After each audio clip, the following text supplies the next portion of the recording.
Friends, இன்றைக்கி வந்து பார்த்திங்கன்னா நம்ம கருவாட்டு குழம்பு எப்படி செய்கிறதுன்னு பார்க்கலாம்.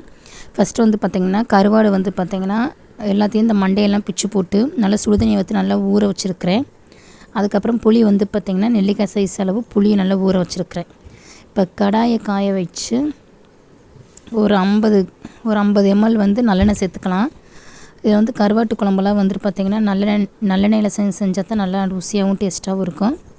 இப்போ எண்ணெய் காஞ்சதுக்கப்புறம் கடுகு போட்டுக்கலாம்.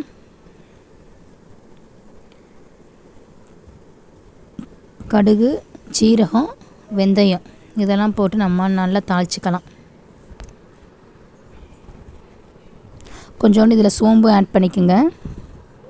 புளிக்குழம்புக்கு நம்ம சோம்பு ஆட் பண்ணும்போது நல்லா வாசனையாக நல்லா சூப்பராக இருக்கும். இப்போ வந்து கருவேப்பிலை ஆட் பண்ணிக்கலாம்.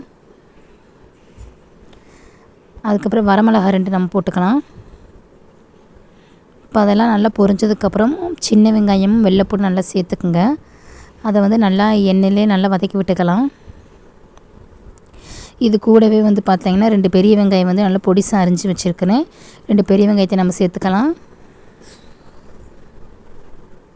சின்ன வெங்காயம் பாதி, பெரிய வெங்காயம் பாதி எல்லாத்தையும் சேர்த்து நல்லா எண்ணெயிலே நல்லா வதக்கி விட்டுக்கலாம்.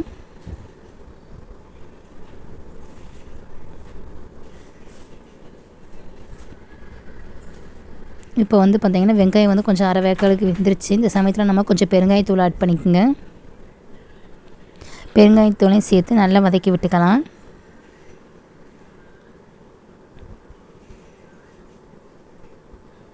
இப்போ வெங்காயம் வந்து நல்லா வதங்கி வந்துருச்சு. இந்த சமயத்தில் வந்து 2 பச்சை மிளகாய் ஆட் பண்ணிக்கோங்க. பச்சை மிளகாய் ஆட் பண்ணும்போது வந்து பார்த்திங்கன்னா நல்லா மணமாகவும் நல்லா சுவையாகவும் இருக்கும். இப்போ இது கூடவே வந்து பார்த்திங்கன்னா 4 தக்காளி பழம் நான் கட் பண்ணி வச்சுருக்கிறேன். 4 தக்காளி பழமும் நல்லா அதையும் சேர்த்து நல்லா வதக்கி விட்டுக்குங்க.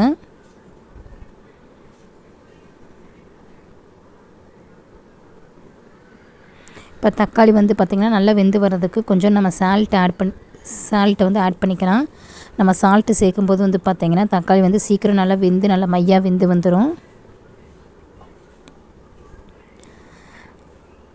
இப்போ பாருங்கள், தக்காளி பழமும் எந்த அளவுக்கு சூப்பர் நல்லா வெந்து வந்துச்சு.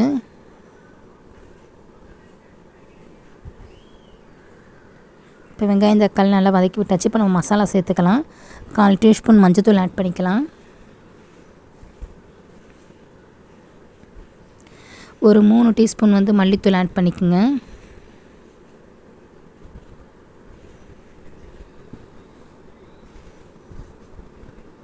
அப்புறம் வந்து பார்த்திங்கன்னா மிளகாய்த்தூள் வந்து பார்த்திங்கன்னா நான் வந்து ஒரு 3 டீஸ்பூன் ஆட் பண்ணிக்கிறேன். நீங்கள் உங்களுக்கு காரத்துக்கு எவ்வளோ தேவையோ அந்தளவுக்கு ஆட் பண்ணிக்கோங்க.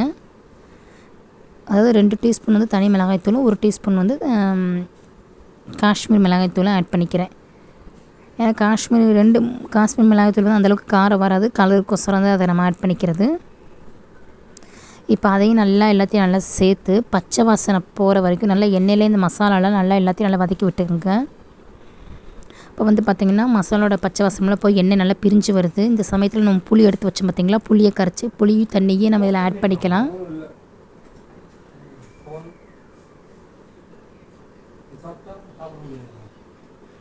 இப்போ புளி தண்ணி நல்லா ஆட் பண்ணி எல்லாத்தையும் மிக்ஸ் பண்ணி விட்டுக்குங்க. இப்போ வந்து பார்த்திங்கன்னா நம்மளுக்கு வந்து குழம்பு கொதி வர அளவுக்கு நம்மளுக்கு தேவையான அளவு தண்ணி ஆட் பண்ணிக்கலாம்.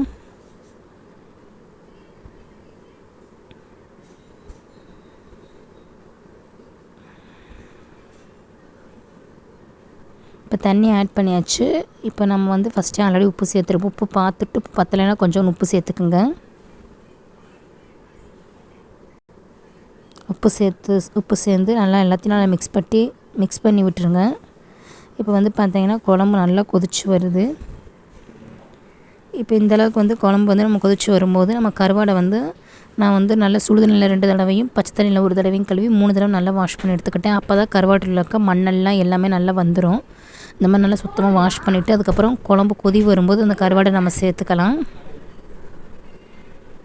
இப்போ கருவாடை சேர்த்துட்டு ஒரு 2 கொதி வந்தால் போதும். கருவாடு வெந்துடும், குழம்பு ரெடி ஆயிடும்.